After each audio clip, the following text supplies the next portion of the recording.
নমস্কার বন্ধুরা, ইতিহাসের ইতিকথার নতুন পর্বে আপনাদের সকলকে স্বাগত। ওম নমঃ শিবায়। হর হর মহাদেব।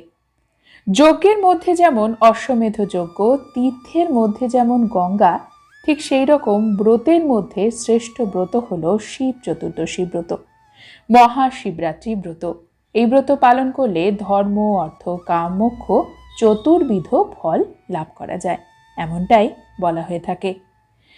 মহাশিবরাত্রি হিন্দু ধর্মে যেখানে অন্যান্য দেবদেবীর পুজো দিনের বেলায় করে থাকি, সেক্ষেত্রে মহাশিবরাত্রি পালিত হয় ফাল্গুন মাসের কৃষ্ণপক্ষের চতুর্দশী তিথিতে। এই তিথি অত্যন্ত পবিত্র তিথি হিন্দু ধর্মে। রাত্রি জাগরণ অর্থাৎ রাত্রিবেলা জেগে থেকে রাত্রির 4 প্রহরে 4 বার শিব পুজো করা হয়। কখনো দুধ দিয়ে, কখনো মধু দিয়ে, কখনো দই দিয়ে, কখনো ঘি দিয়ে, এইভাবে মহাদেবের অর্চনা করা হয়। দেবাদিদেব মহাদেবের পুজোর জন্য উৎসর্গীকৃত এই বিশেষ দিন মহাদেবের অত্যন্ত প্রিয়। বন্ধুরা, আজকের পর্বে আমরা জানব শিব পুজোতে মহাদেবের পছন্দের বেলপাতা অর্পণ করার নিয়ম কি, মহাদেবকে কটি বেলপাতা অর্পণ করা উচিত, কিভাবে অর্পণ করা উচিত, বেলপাতা অর্পণের সময় যে বিষয়গুলি আমাদের মাথায় রাখতে হবে। ভোলে বাবা আশুতোষ, হর হর মহাদেব, কতই না নামে তিনি পরিচিত। আশুতোষ বা ভোলে বাবা এই নামের কারণ তিনি অল্পেতেই সন্তুষ্ট। দেবতাদেরও আদি দেবতা মহাদেব শিব। তার পুজোর জন্য বেলপাতা, গঙ্গা জল এবং ফুল হলেই যথেষ্ট।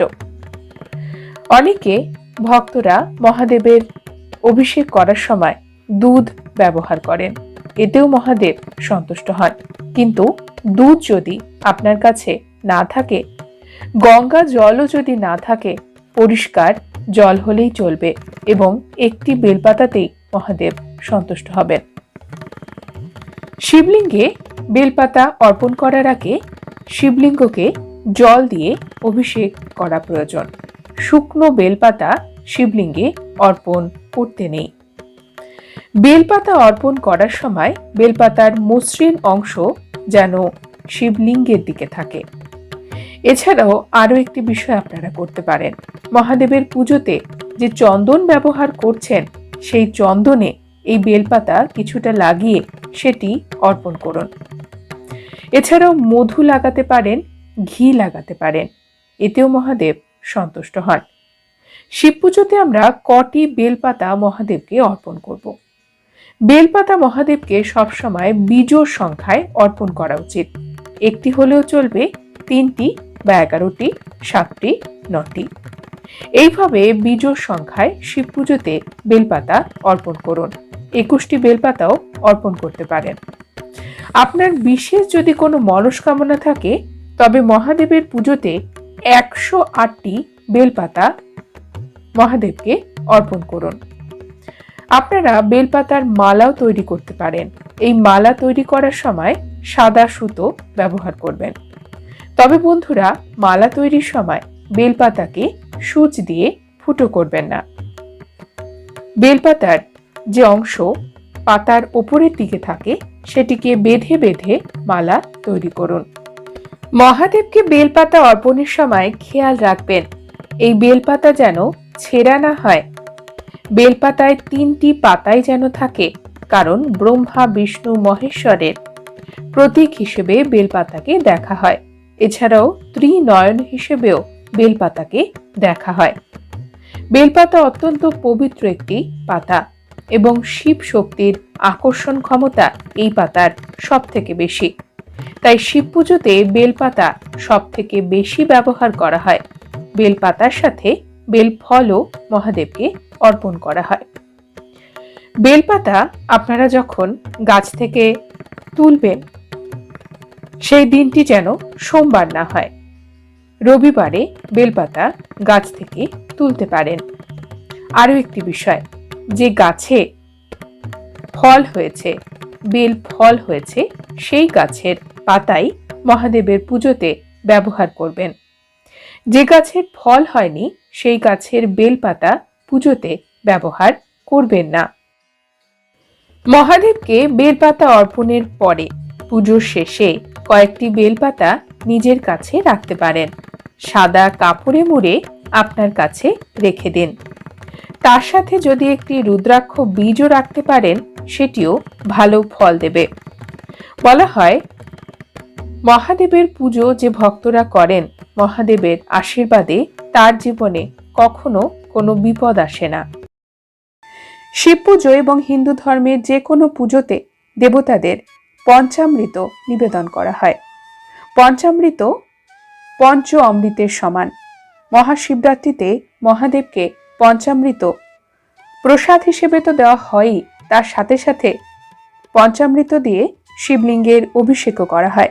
আজকের পর্বে আমরা জানব শিবলিঙ্গে এবং শিব পুজোতে পঞ্চামৃত কেন অর্পণ করা হয়, পঞ্চামৃত বাড়িতে কিভাবে তৈরি করবেন, পঞ্চামৃত হিন্দু ধর্মে কেন এতটা গুরুত্বপূর্ণ। আসুন জেনে নেওয়া যাক। মহাশিবরাত্রির বিশেষ তিথিতে মহাদেব শিব এবং মা পার্বতীর মিলনের উৎসব হিসেবেও দেখা হয়। কারণ মহাদেবকে স্বামী হিসেবে পাওয়ার জন্য মা পার্বতী কঠোর তপস্যা করেছিলেন। মহাদেব শিব এই বিশেষ দিনে মা পার্বতীর ওপর সন্তুষ্ট হয়েছিলেন, দেবী পার্বতীকে স্ত্রী হিসেবে বিবাহ করেছিলেন। এই কারণে মহাদেব শিবের গৃহী জীবনের সূত্রপাত কিন্তু মহাশিবরাত্রি। মহাশিবরাত্রি উপলক্ষে ভক্তরা প্রার্থনা করেন, ভগবানের পুজো করেন। বেলপাতা, ধুতুরা ফুল, মধু, দই, দুধ দিয়ে মহাদেবকে নৈবেদ্য অর্পণ করা হয়। শিবলিঙ্গে বেলপাতা অর্পণ তো করা হয়, তার সাথে সাথে মহাদেবের প্রিয় ফল বেলফলও মহাদেবকে দেওয়া হয় এবং পঞ্চামৃত নিবেদন করা হয়, যা অত্যন্ত শুভ। মহাশিবরাত্রিতে ভক্তরা ভগবানকে পঞ্চামৃত অর্পণ করে, তারপরে ভক্তরা প্রসাদ হিসেবে গ্রহণ করে। পঞ্চামৃত একটি উল্লেখযোগ্য প্রসাদ, যা প্রত্যেকটি পুজোতেই ব্যবহার করা হয়। পঞ্চামৃতে 5টি উপাদান রয়েছে, যা যে কোনো ভারতীয় বাড়িতে সহজেই পাওয়া যায়। এটি যেমন স্বাস্থ্যকর পানীয়, শরীরকে শুদ্ধ করে, বিভিন্ন রকম বিষয়ে উপকারও করে। পঞ্চামৃত শব্দটি পঞ্চ এবং অমৃত এই দুটি শব্দের সংমিশ্রণ। সমুদ্র মন্থন থেকে পানীয়টির উদ্ভব হয়েছিল, এমনটাই ধারণা। এই পানীয়টি তৈরি করতে 5টি উপাদান ব্যবহার করা হয় এবং সঠিক পরিমাণে সেটিকে মেশানো হলে গুণগত মান বৃদ্ধি পায়, আরও ভালো ফল পাওয়া যায়। এটিকে ঔষধি হিসেবেও ব্যবহার করা হয়। মানবদেহকে রোগ প্রতিরোধক ক্ষমতা তৈরি করতে সাহায্য করে পঞ্চামৃত। এটি আমাদের ত্বক এবং চুলের বর্ণকেও আরও ভালো করে। কিভাবে তৈরি করতে হয় পঞ্চামৃত? পঞ্চামৃতের জন্য দুধ, দই, চিনি, মধু এবং ঘিয়ের প্রয়োজন হয়। এটি একটি ঐশ্বরিক পানীয়। প্রয়োজন হবে 5 টেবিল চামচ দই, 1 কাপ দুধ, 1 চা চামচ মধু, 1 চা চামচ ঘি এবং 1 টেবিল চামচ গুঁড়ো চিনি। এটি বড় পাত্রে সমস্ত উপাদান মেশাতে হয়। তুলসী পাতা দিয়ে প্রসাদ সাজানো হয় পঞ্চামৃতের ক্ষেত্রে, তবে মহাদেবের পুজোতে তুলসী পাতার ব্যবহার হয় না। পঞ্চামৃতে দুধ বিশুদ্ধতাকে নির্দেশ করে, মধু মিষ্টতা যোগ করে, ঘি বিজয়ের জন্য, চিনি সুখের জন্য, দই সমৃদ্ধি এবং সৌভাগ্যের জন্য ব্যবহার করা হয়। মহাশিবরাত্রির পুজোতে মহাদেবকে পঞ্চামৃত দিয়ে অভিষেক করা একটি গুরুত্বপূর্ণ আচার। পঞ্চামৃতের উপকারিতা হল আধ্যাত্মিক সংযোগ বৃদ্ধি, মনের শুদ্ধি, দেবতাদের আশীর্বাদ পাওয়া যায়, পারিবারিক বন্ধন ভালো হয়, ইতিবাচক শক্তি বাড়ে, মানসিক দিক থেকে আমরা আরও বেশি মনোযোগী হতে পারি। প্রথমে ভক্তদের নামে সংকল্প নেওয়া হয়, তারপর পূজারীদের দ্বারা মন্ত্র এবং প্রার্থনার মাধ্যমে ভগবান শিবকে আবাহন করা হয়। পূজারীরা মন্ত্র সহ ভগবান শিবের অভিষেক করতে পঞ্চামৃত ব্যবহার করেন। মহাদেবের পুজোর বিশেষত্ব হল শিব পুজোতে খুব বেশি উপকরণের প্রয়োজন হয় না। সামান্য দুধ, গঙ্গা জলেই মহাদেব সন্তুষ্ট হন। একটি বিষয় খেয়াল করার মতো, শিব পুজোতে আমরা মহাদেবের অভিষেক করার জন্য দুধ ব্যবহার করি এবং এই দুধ আমরা গরুর দুধই ব্যবহার করি, অন্য কোনো প্রাণীর দুধ নয়। আজকের পর্বে যে বিষয়টি জানবো সেটি হলো শিব পুজোতে কেন গরুর দুধ ব্যবহার করা হয় মহাদেবের অভিষেক করার জন্য এবং কি অবস্থায় এটি আমাদের অর্পণ করতে হয়। আসুন জেনে নেওয়া যাক। প্রত্যেক সোমবারে লক্ষ লক্ষ ভক্তরা শিব পুজো করে থাকেন। মহাদেবের রুদ্র অভিষেক করা হয়। রুদ্র অভিষেক তখনই করা হয় যখন সূর্য উদয় হয়। সূর্য উদয়ের পরেই মহাদেবের রুদ্র অভিষেক সম্পন্ন হয়। অভিষেক করার অর্থ হলো শিবলিঙ্গকে স্নান করানো। এর জন্য আমরা বিভিন্ন ধরনের সামগ্রী ব্যবহার করি।